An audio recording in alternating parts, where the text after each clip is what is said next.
बिस्मिल्लाहिर्रहमानिर्रहीम। अस्सलाम वालेकुम। मैं समी इब्राहिम हूँ। आप हमारा यूट्यूब और फेसबुक चैनल देख रहे हैं। खबरें हैं लाहौर से।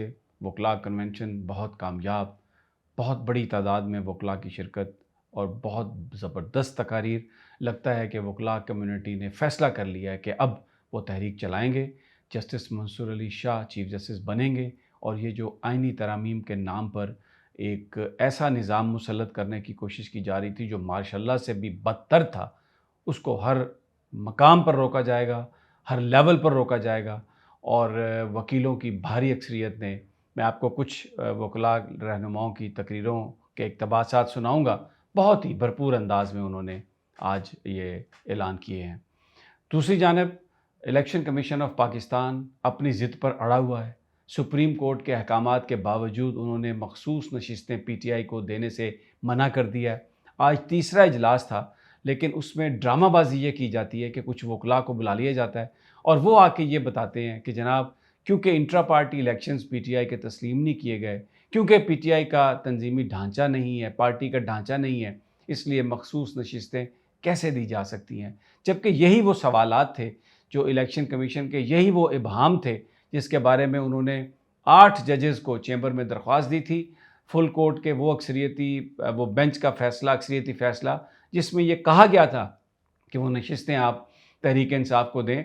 उसका जो सवालात थे उनका तहरीरी जवाब भी 4 सफ़हात पर उन 8 जजेस ने भेज दिया। लेकिन बजाय इसके कि उस पर अमल दरामद किया जाता, काज़ी फ़ाइज़ ईसा की जानिब से ये कोशिशें शुरू हुई कि उसको कंट्रोवर्शियल बनाया जाए। डिप्टी रजिस्ट्रार से एक नोट पुटअप करवाया गया और ये कहा गया कि जनाब, ना तो फ़्रीकैन की कोई इत्तला दी गई, ना कोई काज़ लिस्ट जारी हुई, ये डायरेक्टली अपलोड कर दिए गए ताकि इबहाम रहे। और फिर काज़ी फ़ाइज़ ईसा साहब इस मामले को एक ग्राउंड फ्राहम कर रहे हैं इलेक्शन कमीशन को कि आप अपनी बात पे डटे रहें। तो ये इलेक्शन कमीशन की सूरत हाल है और सुल्तान सिकंदर राजा किसी तरह से भी सुप्रीम कोर्ट ऑफ पाकिस्तान के अहकामात को मानने के लिए तैयार नहीं है। 8 जो जजेज़ हैं उनके जो हदायत हैं उसकी रोशनी में वो तहरीक इंसाफ को मखसूस नशिस्तें देने के लिए तैयार नहीं है। ये बड़ी स्टोरी है। और फिर इस्लामाबाद हाई कोर्ट ने भी जो इलेक्शन ट्रिब्यूनल्स का जो मामला था, जो पीटीआई के शुएब शाहीन और आमिर मुग़ल और मोहम्मद अली साहब ने, अली शाह साहब ने जो दरख्वास्त दी थी हाई कोर्ट में, उसमें जस्टिस आमिर फ़ारूक साहब ने 1.5 माह अपने पास फ़ैसला महफूज रखने के बाद मामला दोबारा इलेक्शन कमीशन को भेज दिया, कलअदम करार दे दिया दूसरे ट्रिब्यूनल को। लेकिन ये कहा इलेक्शन कमीशन को कि अब आप फिर फैसला करें। भाई, इलेक्शन कमीशन ने ही तो जहांगीरी साहब को रोका था, तो आप उस फैसले को कालादम करार दे के फिर दोबारा उन्हीं के पास भेज रहे हैं। तो क्या ये वेस्ट ऑफ टाइम है? और आप क्या कोई चाहता है कि इन नशिस्तों का फैसला ना हो ताकि जो आइन में तरमीम होनी है उसमें नून लीग को जो एडवांटेज है नशिस्तों का वो उनके पास बरकरार रहे? तो इस पर भी वकला जो हैं बड़ी तनकीद कर रहे हैं इस फैसले पर कि इसमें चीफ जस्टिस साहब को फैसला कर देना चाहिए था। ये वापस दोबारा उसी, यानी जिस अतार के लौंडे से बीमारी हो रही है उसी से आप इलाज मांग रहे हैं। तो इलेक्शन कमीशन दोबारा क्या करेगा? आपको भी पता है, हमें भी पता है। Election commission supreme court of Pakistan के फैसले नहीं मान रहा और मखसूस नशिस्तें नहीं दे रहा। तो ये ट्रिब्यूनल्स ने 180 दिनों के अंदर अंदर फैसला करना था इनका तमाम इलेक्शन पिटीशंस का, लेकिन वो अभी तक सुनी ही नहीं जा रही। तो ये एक खेल खेला जा रहा है अदलिया में इस हकूमत को, जो फार्म 47 की हकूमत है। लेकिन आज काजी साहब ने एक सूबाई असम्बली की नशिस्त का काउंटिंग का एक मुकदमा था, उसमें उन्होंने कहा कि फार्म 47, फार्म 45 की कोई हकीकत नहीं है। जहाँ पे वोट आ जाते हैं उस पर फैसला होता है। तो जो फार्म 45 दिया प्रिजाइडिंग ऑफिसर ने और पोलिंग एजेंट्स के पास जिसकी सर्टिफाइड कापीज़ हैं, जिसकी बुनियाद पर तहरीक इंसाफ इलेक्शन जीती थी, उस बुनियाद को आज काजी फ़ाइज़ साहब ने कह दिया कि उसकी कोई हैसियत नहीं है फार्म 45 की। और असल में वोट होते हैं, वोट खोलता है इलेक्शन कमीशन, जो बॉक्सेस हैं, और उस पर जो पीटीआई का जीता हुआ उम्मीदवार है उसके वोट निकालते हैं 10,000, उन पर डबल स्टैंप करके उसको वो नाहल करार दे देते हैं, वो वोट मुस्तरद हो जाते हैं, वो बंदा हार जाता है इलेक्शन और वो सीट दूसरी तरफ चली जाती है। ये है काजी फ़ाइज़ ईसा का इंसाफ। आज फिर उन्होंने इस बात का इयादा किया कि this is what he believes.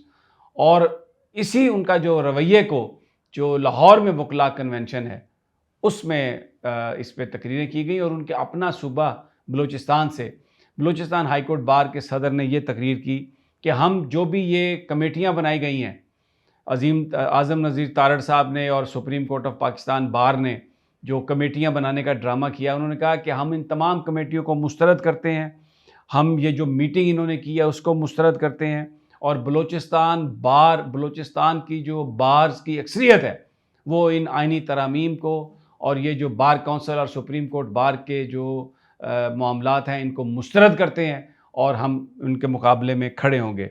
Salman अकरम राजा साहब ने बड़ी ज़बरदस्त उन्होंने तकरीर की, मैं वो पढ़ के आपको सुना देता हूँ, जिसमें उन्होंने ये कहा है कि फ़रेब और जबर का निज़ाम 8 फरवरी की शाम मुसल्लत मुकम्मल करने का इरादा है और अब हुकूमत को एक स्याह अदालत के ज़रिए वो कहते हैं उस निज़ाम को लेजिटिमेज़ करने की कोशिश की जा रही है और अगर हम आज इस मामले में खड़े ना हुए और बाहर ना निकले तो इसका मतलब ये है कि ये झूठ की जो हुकूमत है और झूठ का ये जो इलेक्शन है हम भी फिर उसकी पुष्टपनाही कर रहे हैं। तो हम पर यह अखलाकी फ़र्ज़ है कि हम इस पर उठें और इसको रोकें, क्योंकि ये जो एक निज़ाम मुसल्लत किया गया ये उसको लीगलाइज़ करने के लिए ये आइनी तरामीम जो हैं की जा रही हैं और बिल्कुल वकला इसको नहीं मानते।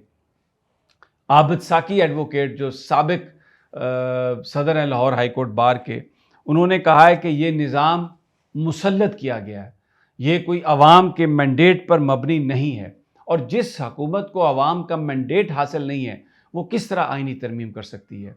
एक ही तरीका है आइनी तरमीम का कि मुनसिफाना और साफ़ इलेक्शन करवाए जाएं और वो जो आने वाली हुकूमत हो मुंतखब अवाम की असल हुकूमत, वो फिर अवाम को इत्माद में लेके आइन में तब्दीली करे। मौजूदा जो हुकूमत है ये एक जालसाजी पर मबनी हुकूमत है, इनको आइन में इख्तियार का किसी तरह भी कोई आइन में तब्दीली का तरमीम का इख्तियार नहीं है और हम इसको नहीं मानेंगे।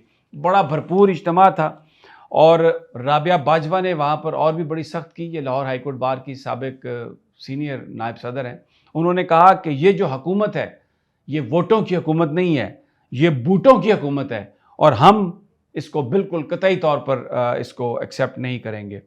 और करामत भंडारी साहब जो साबिक जज हैं, बड़े रीज़नेबल आदमी हैं, उन्होंने काजी फ़ाइज़ ईसा से ये सवाल किया कि काजी साहब आप बताओ, जब से आप चीफ जस्टिस बने हो पाकिस्तान में ज़वाल आया है या पाकिस्तान में बेहतरी हुई है? अदालती मामलात में फ़ैसले आइन और कानून के मुताबिक हुए हैं या ज़ाती ख्वाहिशात पर हुए हैं? और क्या जो कुछ आपने किया उससे मुल्क में इंतशार नहीं आया? और फिर उन्होंने सवाल किया कि मुझे बताइए आइनी अदालत के कायम होने से नंबर ऑफ़ केसेस किस तरह कम होंगे? तो जनाब ये इस वक्त सूरत हाल है।